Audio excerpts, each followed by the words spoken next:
Hello friends, welcome back to my channel. In today's video I am again coming up with a new video of Samsung keypad phone. In today's video I will show you how to fix the sound problem of Samsung keypad phone. So let's get started. First click on menu.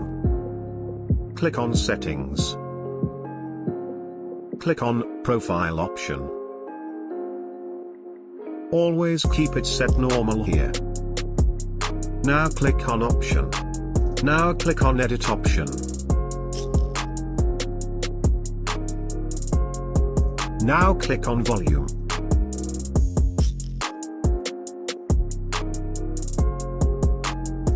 Here you can see all the volume, low. Press the right navigation key for increase volume. Increase the sound of everything.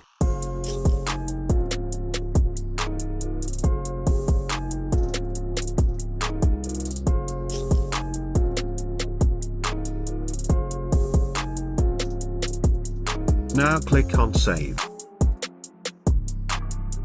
Thanks for watching the video. If you like the video, please like it. Share the video with everyone.